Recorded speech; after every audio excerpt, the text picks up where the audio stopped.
కడవరి కాలం అనే మా ఆధ్యాత్మిక కార్యక్రమానికి మిమ్మల్ని అందరినీ ఆహ్వానిస్తున్నాం. శాశ్వతమైన ప్రేమతో మనల్ని ప్రేమిస్తున్నారు యేసు ప్రభు వారు. మన కొరకు ఆయన శిలువ మీద ప్రాణం పెట్టారు. ఆయన నమ్మిన వారు అందరికీ ఉచితంగా రక్షణ ఇస్తున్నారు. ఆ ప్రేమ గల యేసు ప్రభు వారు త్వరలో వస్తున్నారు రెండోసారి లోకానికి. ఆయన నమ్మిన వారు అందరినీ కూడా పరలోకం తీసుకెళ్తారు. ఆ ప్రేమ గల యేసు ప్రభు నామంపేట మిమ్మల్ని అందరినీ కూడా మన కడవరి కాలం కార్యక్రమానికి ఆహ్వానిస్తున్నాను. ప్రియ సోదరి సోదరులారా, మనము దేవుని ఆజ్ఞలతోనే మనకు మెండు దీవెనలు అనే అంశాన్ని ధ్యానిస్తున్నాం. ఇది రెండవ ఎపిసోడ్, రెండవ భాగం. ప్రార్థన చేసుకుని ఈ దిన వాక్యంలో కొనసాగుదాం. పరిశుద్ధ ప్రేమ గల మా తండ్రి, మమ్మల్ని మా కుటుంబాలని మీరు ప్రేమించి నడిపిస్తున్న రీతిని బట్టి వందనాలు చెల్లిస్తున్నాం. మమ్మల్ని 2వ నెల ఆఖరి వరకు నడిపించారు ప్రభా, స్తోత్రాలు చెల్లిస్తున్నాం. ఈ కార్యక్రమం వీక్షిస్తున్న ప్రతి వ్యక్తిని, ఈ పరిచర్య ముందుకు కొనసాగడానికి ఎవరైతే సహకరిస్తున్న వారు అందరినీ కూడా ప్రత్యేకంగా ఆశీర్వదించవలసిందని, ఈ లోతైన మర్మాలు మేము తెలుసుకోవటానికి పరలోకపు జ్ఞానాన్ని మాకు ప్రసాదించండి ప్రభా. మీరే మాకు ఈ ఆధ్యాత్మిక సత్యాలు నేర్పించవలసిందని, మీరే మహిమ ఘనత పొందమని, మీకు యోగ్యమైన కుమారులుగా కుమార్తెలుగా కడవరి కాలంలో జీవించే కృప మాకు అందరికీ అనుగ్రహించవలసిందని యేసు ప్రభు వారి పరిశుద్ధమైన నామమును బట్టి ప్రార్థిస్తున్నాం తండ్రి, ఆమేన్. ప్రియ సోదరి సోదరులారా, దేవుని ఆజ్ఞలతోనే మనకు మెండు దీవెనలు. మనకి దేవుని యొక్క ఆజ్ఞలతో కలిగేవి 2 రకాల దీవెనలని మనం గత కార్యక్రమంలో కూడా నేర్చుకున్నాం. ఆధ్యాత్మిక దీవెనలు, శారీరక దీవెనలు. మనందరికీ తెలిసిన రీతిగా శారీరక దీవెనలు అవి ఎంత గొప్పవైనప్పటికీ అవి కొంతకాలమే ఈ లోకంలో. ఉదాహరణకు యేసు ప్రభువు ఈ లోకంలో ఉన్నప్పుడు కుష్ఠరోగులు కూడా బాగు చేశారు. కానీ ఎంతకాలం? కొన్ని సంవత్సరాల తర్వాత మరి వారు మరణించారు. అదే రీతిగా యేసు ప్రభువు ఈ లోకంలో ఉన్నప్పుడు లాజర్ను సమాధి చేసిన తర్వాత 4వ దినాన లేవనెత్తారు. అది చాలా పెద్ద అద్భుతం. కానీ ఎంతకాలం అది? కొన్ని సంవత్సరాలు జీవించిన తర్వాత ఆయన పెద్ద వయసులో, ముసలి వయసులో మరలా మరణించారని మనకి సంఘ చరిత్ర చెప్తుంది మనకి. కనుక శారీరక దీవెనలు ఎంత గొప్పవైనప్పటికీ అవి కొంతకాలమే, కొన్ని సంవత్సరాలే. ఆధ్యాత్మిక దీవెనలు కలకాలం ఉండేవి. యేసు ప్రభు చెప్పారు కదా, మత్తయి 19:17 వచనంలో ప్రభు అన్నారు, నీవు నిత్య జీవం పొందాలంటే ఆజ్ఞలు గైకొనాలన్నారు. నీవు నిత్య జీవం పొందాలంటే ఆజ్ఞలు గైకొనమన్నారు. కనుక మనం పరలోకం చేరాలంటే, నిత్య జీవం పొందాలంటే 10 ఆజ్ఞలు పాటించాలి. కనుక మనం ఈ దినాన్ని కూడా దేవుని ఆజ్ఞలతోనే మనకు మెండు దీవెనలు అనే అంశంలో ఈ దినాన్ని కూడా ఆధ్యాత్మిక దీవెనల గురించి నేర్చుకోబోతున్నాం. రాబోయే కార్యక్రమాల్లో శారీరక దీవెనలు కూడా మనం పొందుతాం. వాటిని గురించి కూడా నేర్చుకుందాం బైబిల్ గ్రంథం నుంచి. బైబిల్ గ్రంథంలో మనకి యేసు ప్రభు వారు గొర్రెల కాపరిగా మనకి ఆయన పరిచయం చేసుకున్నారు. గొర్రెల కాపరి అంటే మనందరికీ తెలుసు. యోహాను సువార్త 10:11 వచనంలో యేసు ప్రభు వారు అన్నారు, నేను గొర్రెలకు మంచి కాపరిని, గొర్రెల మంచి కాపరి తన గొర్రెల కొరకు తన ప్రాణం పెడతారని చెప్పారు యేసు ప్రభు వారు. ఆయన చెప్పిన రీతిగానే యేసు ప్రభు వారు మన కొరకు శిలువ మీద మరణించారు. ఈ విషయాన్ని కూడా మనం గుర్తిస్తున్నాం. కనుక ఆయన మంచి గొర్రెల కాపరి. ఈ యొక్క గొర్రెల కాపరి అనే ఆ యొక్క ఎక్స్ప్రెషన్ అంటున్నాం ఇంగ్లీష్ లో. ఆ సంబోధన ఎక్కడి నుంచి వచ్చింది? ఆయన గొర్రెల కాపరిగా పోల్చుకోవటం కీర్తన గ్రంథం 23వ అధ్యాయంలో 23వ కీర్తనలో, యెహోవా నా కాపరి, నాకు లేమి కలగదు. అనగా యెహోవా మన కాపరి, గొర్రెల కాపరి. చాలా మందిలో ఉన్న అపోహ ఏంటంటే, పాత నిబంధనలో చెప్పబడిన యెహోవా తండ్రి అని, క్రొత్త నిబంధనలో చెప్పబడిన యేసు ప్రభు వారు ఆయన కుమారుడని చాలా మంది అపోహ పడుతున్నారు. అది సరికాదు. కారణం ఏంటి? పాత నిబంధనలో చెప్పబడిన యెహోవా, క్రొత్త నిబంధనలో చెప్పబడిన యేసు ప్రభు వారు ఇద్దరు ఒక్కరే. ఆయనే మనము కుమారుడు అంటున్నాం, ఇంగ్లీష్ లో సన్ అంటున్నాం. మనకి పాత నిబంధనలో యెహోవా అనే నామంతో ప్రత్యక్షమయ్యారు. క్రొత్త నిబంధనలో యేసుక్రీస్తు అనే నామంతో, అనగా ఆ పేరుతో మనకు ఆయన బయలుపరుచుకున్నారు. కనుకనే 23వ దావీదు కీర్తనలో యెహోవా నా కాపరి, ఆ యెహోవా నా కాపరి యోహాను సువార్త 10:11 వచనంలో మనం గమనించాం, నేను మీ మంచి గొర్రెల కాపరిని అన్నారు. కనుక ఈ విషయాన్ని మనం గుర్తించాలా. గొర్రెల కాపరి ద్వారా అనేకమైన ఆధ్యాత్మిక పాఠాలు మనం నేర్చుకుంటున్నాం. మరొక విషయాన్ని కూడా గమనించాలా. అదేంటంటే, యేసు ప్రభు వారు ఈ లోకంలో ఆయన మరణించినప్పుడు ఆ యొక్క శిలువ మీద కీర్తన 22 మొదటి వచనంలో, నా దేవా నా దేవా నన్ను ఏల చేయి విడిచావు, అని అన్నారు ప్రభువారు. ఈ విషయాన్ని మత్తయి సువార్త 27 అధ్యాయంలో కూడా మనం ఆ నెరవేర్పులో చూస్తున్నాం. తప్పకుండా యేసు ప్రభువారు ఈ 22వ కీర్తన పలికారు. దేని గురించి చెప్పుకుంటున్నాం మనం? యేసు ప్రభు గురించి అనేకమైన విషయాలు, ఆయన శ్రమల గురించి, ఆయన మరణం గురించి, ఆయన పునరుద్ధానం గురించి 16వ కీర్తనలో చదువుతున్నాం. అలాగే ఆయన యొక్క పరిచర్య మన యొక్క యాజకుడిగా, ఆ విషయం కీర్తన 110లో చదువుతున్నాం. కనుక యేసు ప్రభుని గురించి అనేకమైన విషయాలు కీర్తన గ్రంథంలో ఉన్నవి. అయితే ఈ కీర్తన గ్రంథంలోనే మనకు ఆజ్ఞలను గురించి కూడా అనేకమైన వివరాలు ఉన్నాయి. వాటిని కూడా తెలుసుకుందాం. కారణం ఏంటి? యేసు ప్రభువు మన దేవుడు. మన కొరకు ఆయన ప్రాణం పెట్టారు, మన కొరకు మరణించారు, మన కొరకు తిరిగి లేచారు.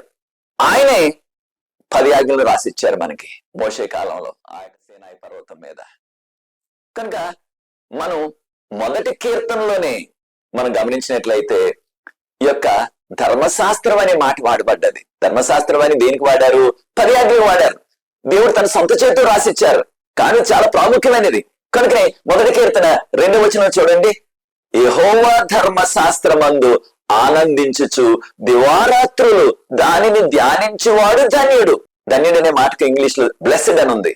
అంటే దీవించబడేవాడు. ఎప్పుడు దీవించబడతారు?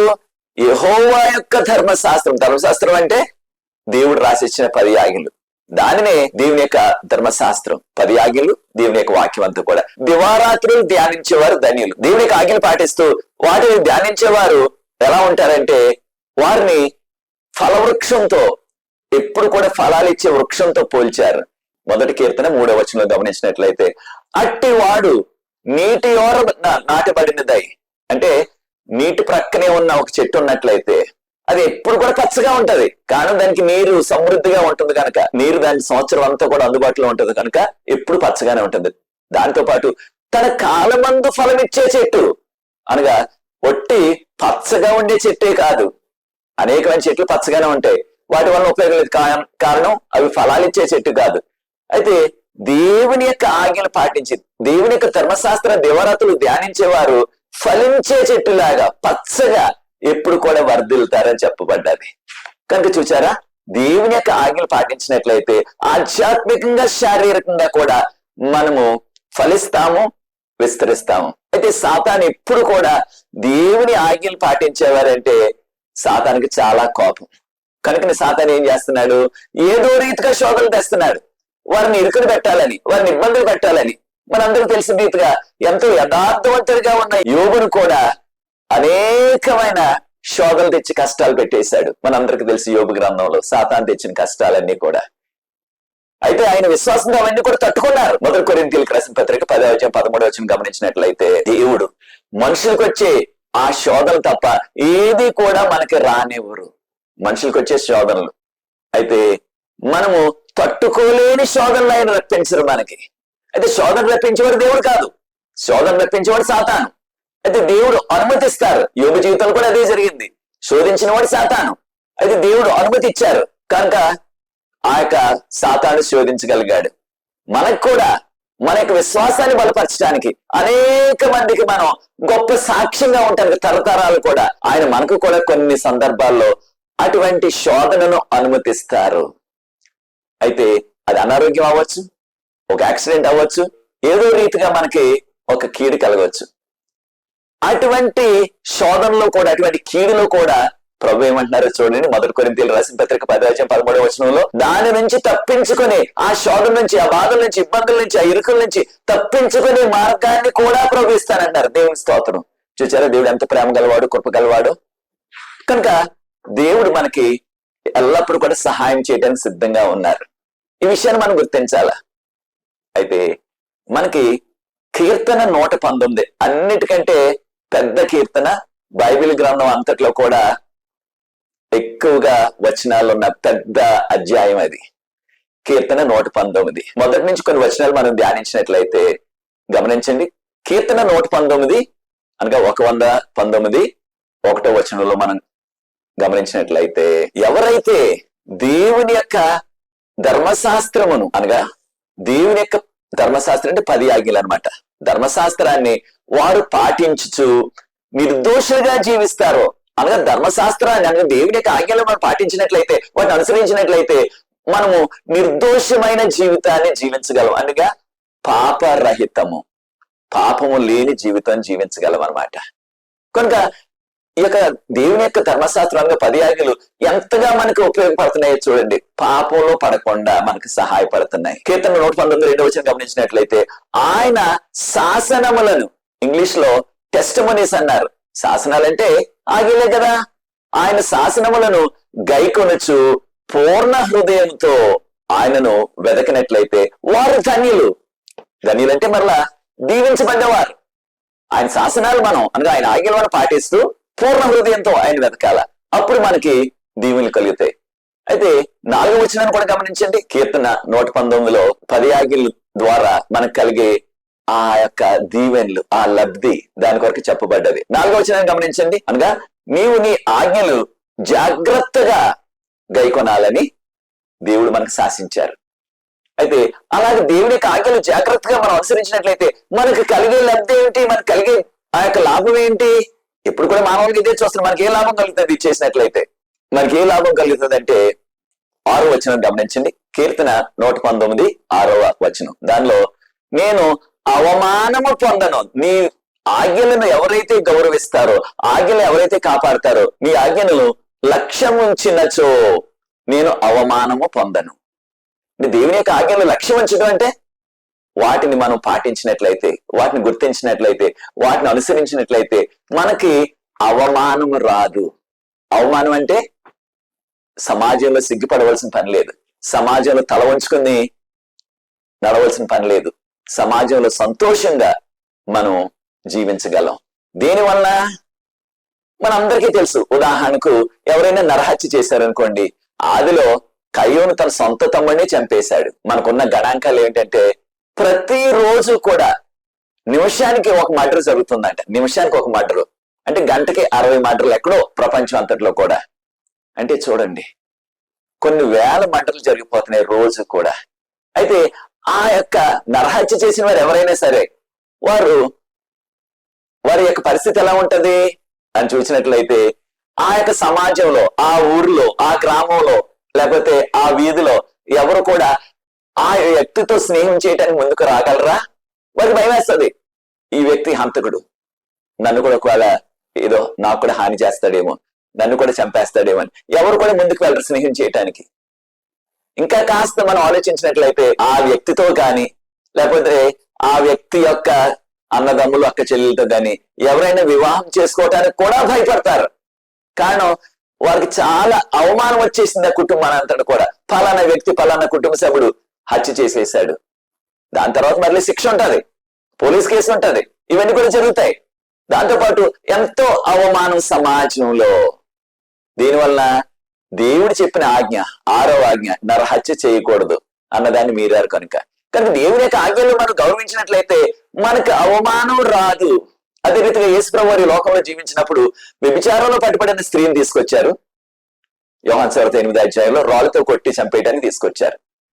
అయితే ఎవరైనా సరే ఆ వ్యభిచారంలో పట్టుబడినట్లయితే వారు పట్టుబడినంత వరకు కూడా, వారిని ఎవరు పట్టుకోకుండా ఉన్నంత కాలం కూడా వారు బాగానే చాలా మంది అవుతారు. పట్టుకున్న తర్వాత ఆ సమాజంలో వారు పరువంతా పోతాది, వారికి అవమానం తలెత్తుకొని ఆ ప్రాంతంలో వారు జీవనం సాగించలేరు.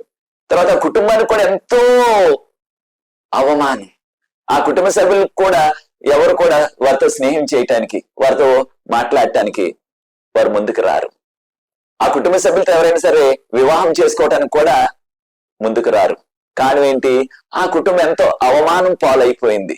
దీనివల్ల దేవుని యొక్క ఆజ్ఞ, 7వ ఆజ్ఞ, వ్యభిచరింపవద్దు అన్న ఆజ్ఞ వారు పట్టించుకోలేదు కనుక వారికి అవమానం వచ్చేసింది. ఒకవేళ దాన్ని పాటించినట్లయితే, ఆజ్ఞను గౌరవించినట్లయితే అటువంటి అవమానం వారికి రానే రాదు, వారికి రానే రాదు. ఈ విషయాన్ని మనం గుర్తించాలా.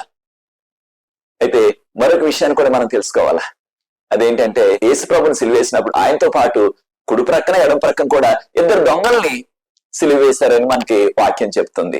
అయితే ఎవరైనా సరే దొంగతనం చేసి పట్టబడ్డారనుకోండి, దొంగతనం చేసి పట్టుబడకుండా ఉన్నట్లయితే కొంతకాలం వారు దొరలాగే కొనసాగిపోతారు. కాను ఎవరు పట్టుకోలేదు కనుక. ఎప్పుడైతే వారు దొంగతనంలో పట్టుబడ్డారో అందరూ కూడా అసహించుకుంటారు. వారికి ఉన్న గౌరవం అంతా పోతుంది సమాజంలో. వారు అవమానం పొందుతారు, ఎంతో సిగ్గు. దాంతో పాటు ఆ వ్యక్తితో పాటు ఆ కుటుంబాన్ని కూడా, పలానా వ్యక్తి పలానా కుటుంబ సభ్యుడు ఇలా దొంగతనంలో పట్టుబడ్డాడు, జైలుకి వెళ్ళిపోయాడు, అందరూ చెప్పుకుంటారు. వారితో కూడా స్నేహం చేయడానికి ఎవరు ముందుకు రారు, వారిని వివాహం చేసుకోవడానికి కూడా ముందుకు రారు. కానీ ఏంటి, దొంగతనం చేయొద్దు. 8వ ఆజ్ఞ ప్రభు చెప్పారు, దొంగతనం చేయొద్దని. ఈ ఆజ్ఞలన్నీ కూడా మనం నిర్గమకాండం 20 అధ్యాయంలో చదువుతున్నాం. 1 కొరింథీ 6 అధ్యాయం 9-10 వచనంలో గమనించినట్లయితే వ్యభిచారులు, హంతకులు, దొంగలు, ఆ లిస్ట్ అంతా కూడా ఒక్కసారి చూడండి, ఆ జాబితా అంతా కూడా పరలోక రాజ్యానికి వారసులు కారు. కనుకనే ప్రభు అని అంటున్నారు, దేవుని యొక్క ఆజ్ఞలను మనం గౌరవించినట్లయితే కీర్తన 119 6వ వచనంలో మనకి ఎటువంటి అవమానం రాదు. ఈ 119 కీర్తనలోని 11వ వచనం గమనించినట్లయితే, నా హృదయంలో నేను పాపము చేయకుండా ఉండినట్లు నీ యొక్క మాటలు, నీ యొక్క వాక్కులు నా హృదయంలో దాచుకున్నాను. అంటే దేవుని యొక్క వాక్కులు, దాన్ని దేవుని యొక్క కట్టడలు అంటున్నాం. దేవుని యొక్క వాక్యాన్ని మనం గుర్తుంచుకున్నట్లయితే, దాన్ని పాటిస్తున్నట్లయితే మనం పాపం చేయకుండా ఉంటాం. ఎంత గొప్ప దీవెన చూడండి. పాపం చేయకుండా ఉండటం అంటే పరిశుద్ధులుగా జీవించడం, దేవుని కుమారులుగా కుమార్తెలుగా జీవించడం, దేవుని మహిమకరమైన జీవితాలు జీవించడం. ఇదంత గొప్ప దీవెన చూడండి. దేనివల్ల కలుగుతుంది? దేవుని యొక్క ఆజ్ఞలు మనం పాటించినప్పుడు. దాంతో పాటు కీర్తన 119 12 వచనం గమనించినట్లయితే ఇక్కడ ఎంత చక్కగా ఉందో చూడండి. నీ కట్టడలను బోధించుము. కట్టడలంటే ఇక్కడ ప్రిసెప్ట్స్ అని ఉంది ఇంగ్లీష్ లో, లేకపోతే ఆజ్ఞలను ఉంది. నీ కట్టడలు, నీ ఆజ్ఞలు నాకు బోధించుము ప్రభువా. ఆ కట్టడలను నేర్చుకున్నట్లయితే, నీ ఆజ్ఞలను నేర్చుకున్నట్లయితే నేను దీవించబడతాను, ధన్యుణ్ణి అవుతాను, నాకు ఎటువంటి డోకా రాదు. ఇదే కీర్తనలో 13వ వచనం, 119వ కీర్తన 13వ వచనం గమనించినట్లయితే, నేను నీ న్యాయ విధులను నా నోటితో ఇతరులకు వివరిస్తాను. నీ న్యాయ విధులు, ఇక్కడ న్యాయ విధులు అన్నారు, దేవుని యొక్క ఆజ్ఞలు, దేవుని యొక్క కట్టడల్ని. ప్రియ సోదరి సోదరులారా, దేవుని యొక్క ఆజ్ఞలు, దేవుని యొక్క కట్టడలు అవి మనకు మేలు చేయటానికే. ఆధ్యాత్మిక మేలు, శారీరక మేలు కూడా. 14వ వచనం గమనిద్దాం. 119వ కీర్తన 14వ వచనం గమనించినట్లయితే, నీ యొక్క ఆజ్ఞలలో లేకపోతే నీ శాసనములలో నేను ఎంతో సంతోషిస్తున్నాను. నీ శాసనాల ద్వారా నేను ఎంతో సంతోషిస్తున్నాను. నిజంగా దేవుని యొక్క ఆజ్ఞలు మనం పాటించినట్లయితే, దేవుని శాసనాలు మనం పాటించినట్లయితే మనము శారీరకంగా ఆధ్యాత్మికంగా కూడా సంతోషంగా ఉంటాం. కనుక ప్రియ సోదరి సోదరులారా, ఇక్కడ చూడండి, నీ ఆజ్ఞలను 15వ వచనం, కీర్తన 119 15వ వచనంలో, నీ ఆజ్ఞలను నేను ధ్యానించదను. నీ ఆజ్ఞలను ధ్యానించదను. కారణం ఏంటంటే, దేవుని యొక్క ఆజ్ఞలు మనం ధ్యానించినట్లయితే, వాటిని మననం చేసుకున్నట్లయితే, వాటిని అనుసరించినట్లయితే మనకి ఎంతో మేలు కలుగుతుంది, ఎంతో మేలు కలుగుతుంది. 17వ వచనం కూడా గమనించండి. కీర్తన 119 17వ వచనంలో, నీ యొక్క ఆజ్ఞల ద్వారా నేను ఎంతో సంతోషిస్తున్నాను ప్రభువా, నేను ఎంతో ఆనందిస్తున్నాను అని చెప్పబడ్డది. కీర్తన 119 18వ వచనం, దీన్ని కూడా ఒకసారి గమనించండి. నా నేత్రాలను తెరువు ప్రభువా, దాని ద్వారా నీ యొక్క ఆజ్ఞల్లో ఉన్న ఆ ఆశ్చర్య కార్యాలు నేను చూడాలి ప్రభువా. నా నేత్రాలను తెరవండి. ఏ నేత్రాలు? మనోనేత్రాలు.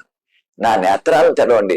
దాని ద్వారా నీ ఆజ్ఞల్లో ఆశ్చర్యకరమైన విషయాలు ఉన్నాయి. ఇంగ్లీష్ లో వండర్స్ అన్నారు.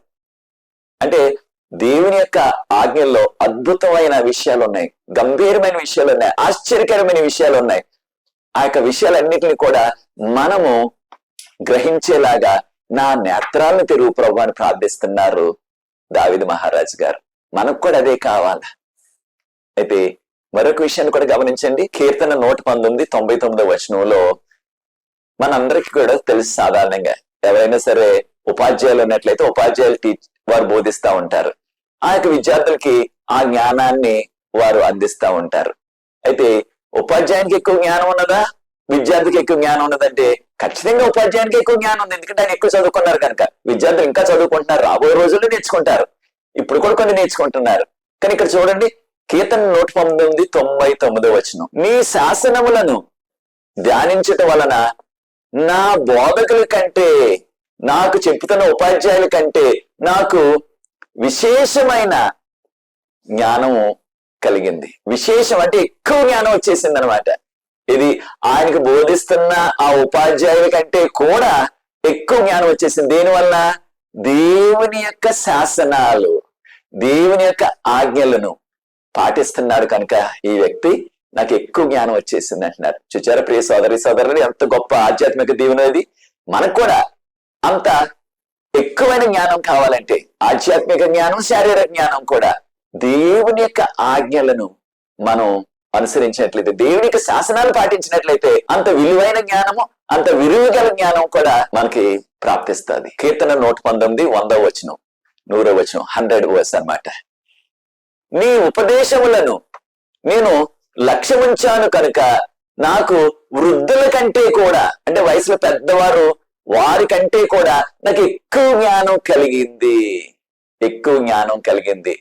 సాధారణంగా మన సమాజంలో పెద్ద వయసు ఉన్నవారు వారి అనుభవాన్ని బట్టి అనేక విషయాలు వరకు తెలుసు, ఎంతో జ్ఞానం ఉంటుంది వారికి, అనుభవపూర్వకమైన జ్ఞానం.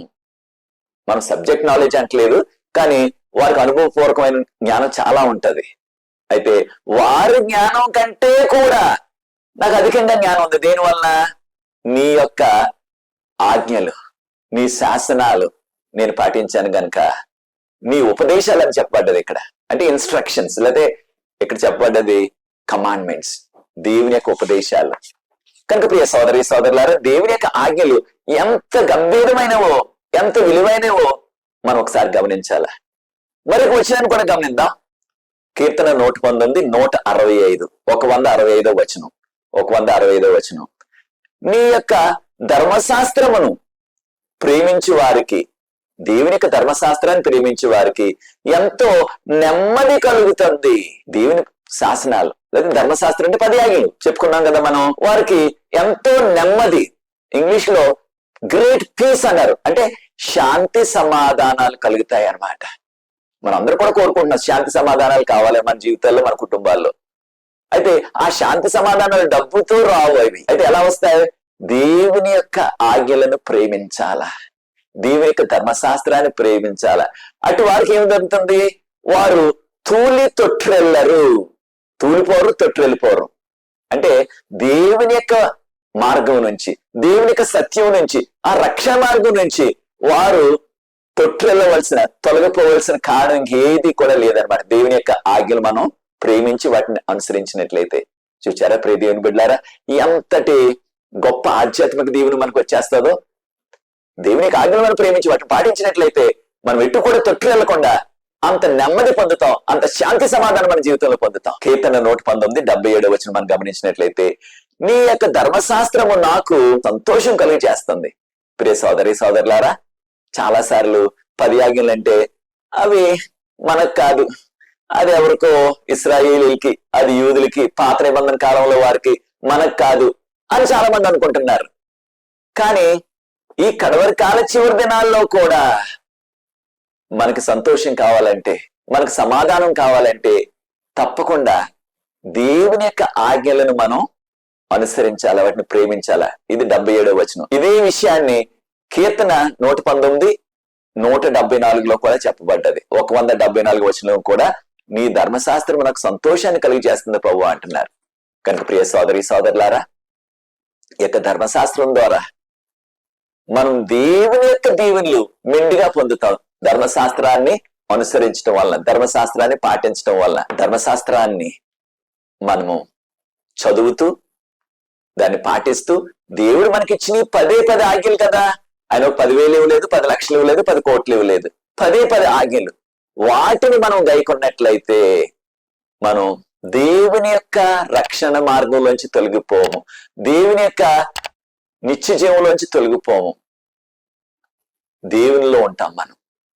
కనుక దేవునిలో మనం జీవించాలంటే, దేవునికి యోగ్యమైన కుమారుడిగా, కుమార్తెగా మనం జీవించాలంటే దేవుడు మనకిచ్చిన కట్టడలు, వీటిని మనం మార్గదర్శాలు అంటున్నాం. మనకి ఒక గైడ్ లైన్స్ అనమాట, ఇంగ్లీష్ లో గైడ్ లైన్స్ అంటున్నాం. కనుక ప్రియ సోదరి సోదరులారా, మన జీవితాలు కూడా ధన్యం అవ్వాలంటే, మన జీవితాలు కూడా దేవునికి మహిమకరమైన జీవితాలు ఇక్కడ వరకు చివరి దినాల్లో జీవించాలంటే మనకి కావాల్సింది ఏం చెయ్యాలా, ఏం చేయకూడదు, ఆ విషయాలు 10 ఆజ్ఞలు మనం చెప్పండి. కనుక ఒక్కసారి మీకు సమయం ఉన్నప్పుడు నిర్గమకాండం 20 అధ్యాయం 1 నుంచి 17 వచనాల వరకు ప్రార్థన పూర్వకంగా ధ్యానం చేయండి. అవి పూర్వకాలంలో ఉన్న పాత నిబంధన వారికి మాత్రమే కాదు, కాలం ఈ కడవరి కాలంలో జీవించే వారికి కూడా అవి ఎంతో ఉపకరిస్తాయి. కనుక నేను ప్రకటన గ్రంథం 14 అధ్యాయం 12 వచనంలో కాగా పరిశుద్ధుల ఓర్పు దీనిలో కనపడుతుంది. దీన్ని దేవుని యొక్క ఆజ్ఞలు కాపాడుచు, ఆయన యొక్క ఆజ్ఞలు కాపాడుచు యేసు యొక్క విశ్వాసాన్ని ఎవరైతే కలిగి ఉంటారో, లేదా యేసు నుండి విశ్వాసం ఎవరైతే కలిగి ఉంటారో వారు పరిశుద్ధులుగా ఉంటారు. మనందరికీ తెలిసినది యొక్క సత్యం. పరిశుద్ధులుగా ఉంటేనే స్త్రీలైనా పురుషులైనా ప్రభు రెండోసారి త్వరగా వస్తున్నారు. మనం ఊహించిన దానికంటే ఆయన త్వరగా వస్తున్నారు. పరిశుద్ధులు మాత్రమే పరలోకం తీసుకెళ్తారు. మనం పరిశుద్ధులుగా జీవించాలంటే కడవరకాల చివరి దినాల్లో కూడా మనము దేవుని యొక్క ఆజ్ఞలను మరచిపోవద్దు. దేవుని యొక్క ఆజ్ఞలను మనం అనుసరించాలి. కనుకనే దేవుని యొక్క ఆజ్ఞలు అనుసరించేవారంటే సాతానికి మహాకోపం, సాతానికి ఎంతో ఆగ్రహం. కనుకనే ప్రకటన గ్రంథం 12 అధ్యాయం 17 వచనంలో ఆ ఘట సర్పం అంటే సాతాను. ప్రకటన గ్రంథం 12 అధ్యాయం 9 వచనం ప్రకారంగా ఘట సర్పం సాతాను. ఆ సాతాను ఆగ్రహం అంటే చాలా కోపం తెచ్చుకుని ఆ యొక్క స్త్రీ సంతానంతో యుద్ధం చేయడానికి వస్తున్నాడు. దీనివల్లంటే వారు దేవునికి ఆజ్ఞలు పాటిస్తూ యేసును గురించిన సాక్ష్యం కలిగి ఉన్నారు. ప్రియ సోదరి సోదరుడా, మీరు యేసును గురించిన సాక్ష్యం కలిగి ఉన్నారా? యేసు కొరకు సాక్ష్యం ఇస్తున్నారా? యేసు ప్రభు కొరకు సాక్ష్యం ఇస్తున్నారా? యేసు ప్రభు ఆజ్ఞలు పాటిస్తున్నారా? అలా చేసేవారంటే సాతానికి చాలా కోపం. కారణం ఏంటంటే అలా చేసినట్లయితే వారు ఆధ్యాత్మిక శారీరక దీవులు పొందుతారు. మనం ఆధ్యాత్మిక శారీరక దీవులు పొందకుండా మనం పరలోకం వెళ్లకుండా ఉండాలని సాతాను ఏదో రీతిగా మోసం చేస్తూ అవసరమైతే యుద్ధం అన్న చేసి వారిని తన తట్టు తిప్పుకోవాలని సాతాను చేస్తున్నాడు ఈ కుట్ర. ప్రకటన 12 అధ్యాయం 17 వచనం ప్రకారంగా. కనుక మనకు కావాల్సింది ఏంటంటే దేవుని యొక్క వాక్య వెలుగులో జీవించాలా, దేవుని యొక్క 10 ఆజ్ఞల వెలుగులో జీవించాలా. 119 కీర్తన 105 వచనంలో నీ వాక్యము నా పాదములకు దీపమును నా త్రోవకు వెలుగునై అన్నది. ఈ పాపలోకంలో, ఈ చీకటి లోకంలో మనం పరిశుద్ధులుగా జీవించాలంటే, దేవునికి యోగ్యమైన కుమార్తెలుగా జీవించాలంటే దేవుని యొక్క వాక్యపు వెలుగులో మనం జీవించాలా. దాంతో పాటు దేవుడిచ్చిన ఈ 10 ఆజ్ఞల వెలుగులో మనం జీవించినట్లయితే దేవుని ఆజ్ఞలతోనే మనకు మెండు దీవెనలు, ఆధ్యాత్మిక దీవెనలు, శారీరక దీవెనలు. కనుక ప్రియ సోదరి సోదరులారా, నీకు ఆ ఆధ్యాత్మిక దీవెనలు, శారీరక దీవెనలు కూడా మెండుగా కలగాలంటే దేవుని నమ్ముకొని, యేసు ప్రభువుని నమ్ముకొని, ఆయన యొక్క వాక్యపు వెలుగులో, ఆయన 10 ఆజ్ఞల వెలుగులో మనం జీవించినట్లయితే ఈ దినం మనం నేర్చుకున్న విషయాలన్నీ కూడా మనకు కలుగుతాయి. అది నీ నిర్ణయం అయినట్లయితే నాతో ఏకీభవించండి, ప్రార్థించి ఈ యొక్క వర్తమానాన్ని ముగిస్తాను. వచ్చే వర్తమానంలో ఆజ్ఞల ద్వారా మనకి ఎటువంటి శారీరక దీవెనలు మనకి కలుగుతాయి, శారీరక దీవెనలు ఏ విధంగా కలుగుతాయి అనే విషయాలను వచ్చే కార్యక్రమంలో మనం నేర్చుకోబోతున్నాం. నాతో ఏకీభించినట్లయితే ప్రార్థించి ఈ వర్తమానాన్ని ముగిస్తాను. పరిశుద్ధ ప్రేమగల మా తండ్రి, మీకు స్తుతులు, స్తోత్రాలు, వందనాలు చెల్లిస్తున్నాం. మీ ఆజ్ఞలను పాటించినట్లయితే దాని ద్వారా అనేకమైన ప్రభా ఆధ్యాత్మిక దీవెనలు మాకున్నాయి తండ్రి. మీకు స్తోత్రాలు చెల్లిస్తున్నాం. నీ యొక్క కృపలో మేము జీవించడానికి, మీకు యోగ్యమైన కుమార్తెలుగా జీవించే కృప మీ ఆజ్ఞలను పాటించడం ద్వారా మాకు అనుగ్రహించవలసిందని, మీ వాక్యపు వెలుగులో, ఆజ్ఞల వెలుగులో జీవించే కృప దయచేయమని, వాక్యాన్ని వీక్షిస్తున్న ప్రతి వ్యక్తిని ఆశీర్వదించి ఈ పరిచయం ముందు కొనసాగడానికి ఎవరైతే సహకరిస్తున్నారో వారందరినీ ఆశీర్వదించవలసిందని యేసు ప్రభువు పరిశుద్ధమైన నామమును బట్టి ప్రార్థిస్తున్నాను తండ్రి, ఆమేన్. ప్రియ సోదరి సోదరులారా, ప్రభు మిమ్మల్ని ప్రేరేపించినట్లయితే ఈ పరిచయం ముందు కొనసాగటానికి, ఈ పరిచయలు మీరు కూడా పాలుభాగస్తులు అవ్వండి. తెరమంది వచ్చిన నంబర్కు నన్ను సంప్రదించినట్లయితే ఆ వివరాలు మీకు అందిస్తాం. మీరు కూడా ఈ పరిచర్యలో పాలుభాగస్తులు అవ్వండి, దీనికి సహకరించండి. ఎటువంటి ప్రార్థన అవసరం ఉన్నప్పటికీ నాతో పంచుకోండి. మనకు ప్రార్థనా బృందం ఉన్నది. ప్రతి సాయంత్రం విజ్ఞాపన ప్రార్థన చేస్తున్నాం, అనేక జవాబులు ప్రవహిస్తున్నారు. ఈ యొక్క అవకాశాన్ని మీరు కూడా సద్వినియోగం చేసుకోండి. 3వ ఎపిసోడ్ లో మళ్ళా కలుసుకుందాం. అప్పుడు దేవుని యొక్క దీవెనలు, శారీరక దీవెనలు ఆజ్ఞల ద్వారా ఎలా కలుగుతాయో ఆ విషయాలు మనం బైబిల్ గ్రంథం నుంచి నేర్చుకుందాం. అంతవరకు ప్రభు కృప, ఆయన కాపుదల మనందరికీ మెండుగా కలుగును గాక. ఆమేన్.